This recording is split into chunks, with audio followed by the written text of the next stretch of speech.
Hi folks, Mark Hanna, Hothead Thundermouth. All right, so I was a bit at a loss as to deciding what I wanted to do for the next time around. Push this out of the way, as I want to start a new project here. So I've laid out my choices of things I want to do videos on. And I'm going to do some quick unboxings of these in case you're not familiar with them. I played this many years ago, Fatal Alliances, but this is the new version from Compass. Compass Games. We've got Rebel Fury from Mark Herman. Everyone's really actually watching a lot of videos on this. Might be the most popular choice for people for me to play. Long Road, Mark Walker. Haven't seen a lot of activity for this. It's not the most popular game out there, but I sure like the idea of it. We'll go into that in a minute. And then, of course, there's always ASL. I got a new Grosse Deutschland pack from Lone Canuck Publishing. Continuing my love-hate relationship with their designs. The good thing about this design is I'm actually quite pleased that, and we'll talk about this first. So let me zoom in on this, and we'll talk about Grosse Deutschland. This is an ASL pack, and then these other three games, and then we're going to figure out which one to do with your advice. So let me pause this. I'm not sure I have this in the right direction. These cameras, really want to get a real video camera, I think, but I really have a nice camera. This Galaxy A71 is pretty good for this kind of thing.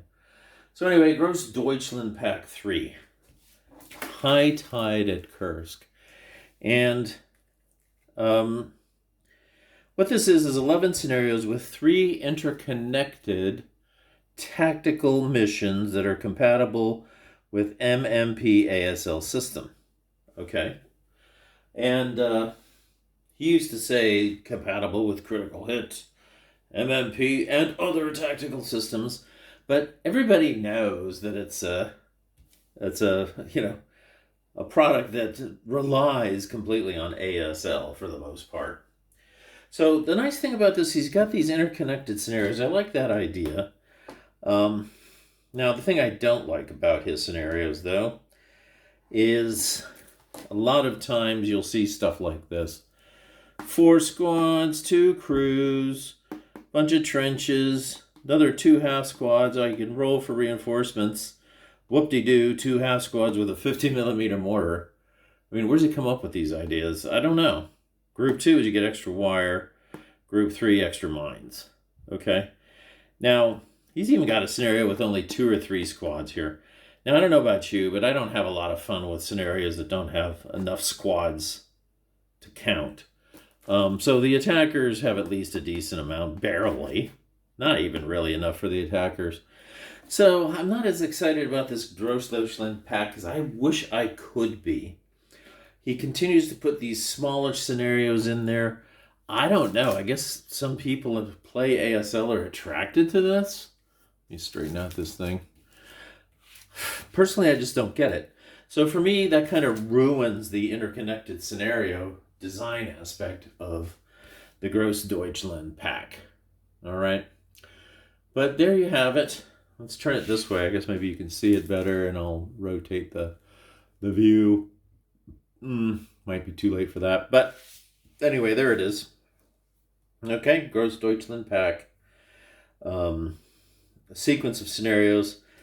It's appealing to me, but not entirely appealing. Now, one thing he did do, which I was always complained about him, he's actually included enough counters to play the game, I think. A lot of times I know his stuff is vassal based because he'll make scenarios that aren't even in the counter mix. But here he's taken the trouble to at least try and get enough counters in there. And he's added some new ideas like the Bangalore torpedoes I like.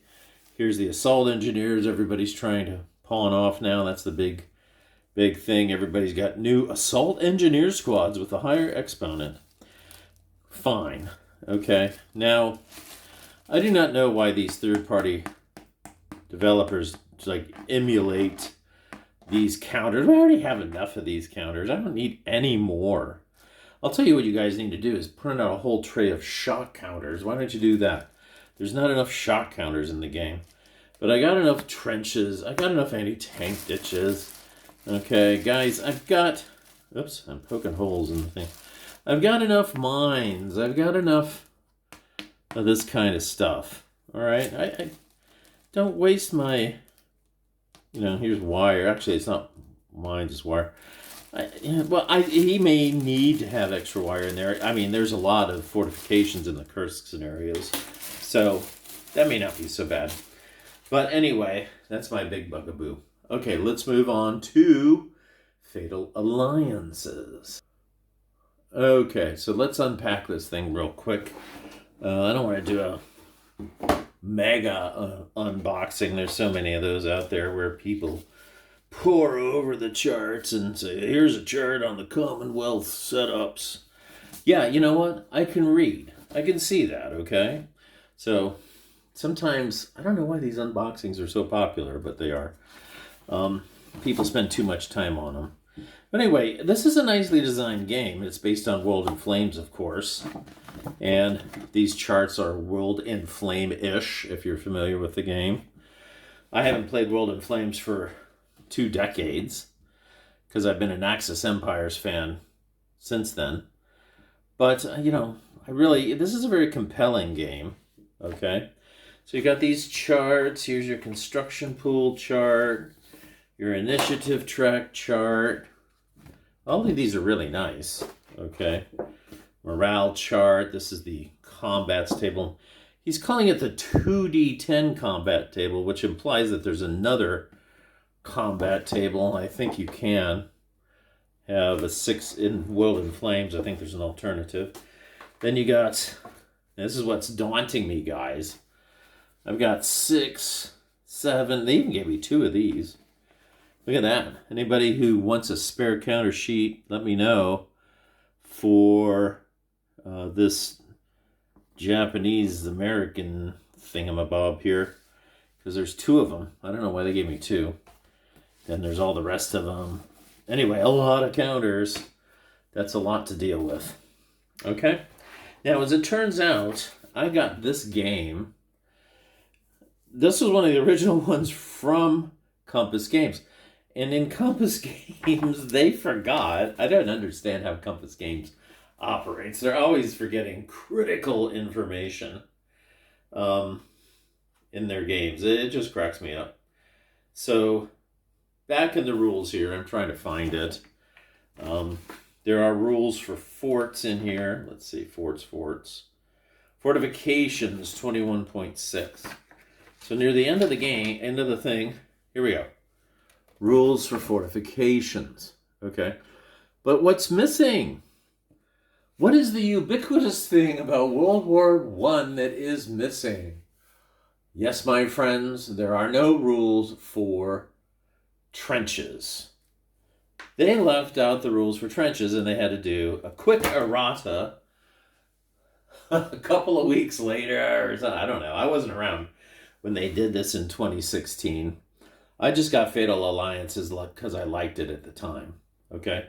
So anyway, so I've got to actually have the errata rules to play the game.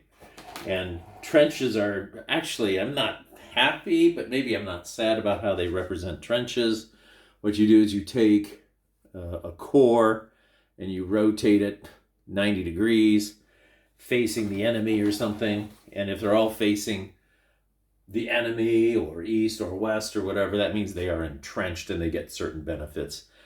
Maybe prevents counter clutter. And maybe that's why they forgot about it, because there actually are no counters for trenches in this game. Okay? And I think the original Fatal Alliances, they had some kind of allowance for that. I think there was a chart for trench levels. I'm just vaguely remembering that. Anyway, you get some nice maps. Well, I don't understand why they made these maps so busy. There's no reason to make this aviator-looking, motif of fields and stuff everywhere. Plain white hexes is just fine. Where they really botched it, in my opinion, is what they decided to do are these migraine-inducing mountains. Apparently, they think these lightning strikes look like mountains. And from what I understand, it was even worse before they fixed these. Now, when I remember World in Flames, they didn't have this kind of glaring, nasty mountains. And I don't know why they felt they needed to make it so much different. But here, look at China. So there's China. Isn't that gorgeous, eh? Look at all those lovely mountains. Don't you just want to visit China to see the historical mountains? Anyway, I don't mean to make too much fun of it. I just wish they hadn't done that. So the thing that daunts me about this game is I might have to use the Vassal module to get into it, because I'm not really in the mood. That's the only reason why I have decided to hold off on this, was that and finding out on BGG about the put it away now, finding out about the entrenchments and how they work. All right, let's move on to the next one. Okay, Rebel Fury. I've showcased this before. If you didn't see that video, this is Mark Herman design, very creative new design here, showing all these different battles. Fredericksburg, which is really a training scenario. Chancellorsville, a classic. That's a hard one, I would think, to even try to design. Chickamauga 2, Chattanooga. It was more of a set-piece battle, as I recall. Wilderness Campaign, Brutal, Spotsylvania, Trench Campaign. All of these are in this, and there's 3 maps and everything like that. I've punched this out, so you'll see I've actually punched out part of it. Where'd I get this counter tray? I don't think it comes with the game. Okay, you get some dice, stuff like that. Rules of play. Yeah, it's really nice. And this is definitely high on my list because I know a lot of people are watching videos on this recently. My video. There's a lot of activity on it. There's a lot of focus on it. Some good designers involved. Alternative designers who are very impressed with another brilliant Mark Herman design. And so there you go. Finally, let me slide it on over. I mentioned this a long time ago. Mark Walker's Long Road. The Soviets versus the Americans. Let's zoom in a bit on this one. Soviets and Americans in this. Fighting on these maps. This is the expansion. I got the expansion, which is the Fatherland Long Road expansion. The thing about these scenarios is they're a little bit, they're not really, set pieces. He's got them tied in with this sort of storyline thing because he wants to make it like an adventure or something. Look, this is the wargaming industry, man. This isn't, make-believe here, fantasy type stuff. But, it's got fantasy elements, so that's what he's trying to do. Fine, I can deal with it. You've got all of these weirdos here. Brutal. This is Katarina. I think she's a vampire. Another ugly-looking son of a gun. Vampire. Gunnar. Werewolf. Okay, so these paranormal characters and armies actually fight the Soviets. These are some markers. They actually fight the Soviets and or the Americans, depending on who's pissed them off the most recently. Campaign book here with all the scenarios. All right. I'm not doing a good job using the camera very well here. But, it's got tactical rules. It also has some tactical battles. This is the tactical manual. So if you want to go ahead and just set up some tactical Soviet versus Warsaw Pact stuff. I think this is Mark's sort of answer. He's also got another World War II one. It's sort of his answer when Lock and Load Publishing bought him out, asked him to move along, signed his 1-year-long non-disclosure agreement, and then he was able finally to form Flying Pig Games and set up his own company. This is his version of, what's it called? What's been hogging up my shelf space for so long? Because the rules are messed up. Lock and Load. World at War 85. They're supposed to be coming out with they have the rules fixed, but they're making me buy it or download it. I spent already hundreds of dollars on this stupid game, and they aren't going to give me a free PDF of the new rules. They can go, you know what. But I'll get the new PDF when I'm still an inelastic board gamer, so I'm still going to buy the next module and the new rules. And I really like the idea of the series. But not to get off track, let's get back onto the Long Road. So the Long Road has these spells for different of the weird creatures and witches and stuff. And then other action cards to add some spice. I've played one or two scenarios, and it's quite exciting. Though some of the design elements are weird. I think there's the first scenario where you play with the lycanthropes. The lycanthropes attack both sides. I guess they're in such a rage that the lycanthropes, once they're placed on the map, will first attack the Americans. Then when the Americans' turn is over, they get to control the lycanthropes, and then they supposedly are to go on, switch sides and go attack the Soviets. But that's stupid, because then what you wind up doing is moving the lycanthropes back and forth on the map. So I didn't do that. I just rolled every time to see which side the lycanthropes were going to attack. But anyway, it's all these mounted maps and stuff. It's quite a nice game. Although I'm not so sure I really am enamored with these net maps. They're a little too bland for my taste. But since I come from ASL, they are nice and big. Forest, hexes. I mean, this is obviously an operational level game, so it's a little more stylized than you would see in a real tactical map like ASL maps would be. So anyway, those are the 4 choices, folks. Long Road, Rebel Fury, Fatal Alliances, or Rosh Deutschland, pack number 3. So that's it, folks.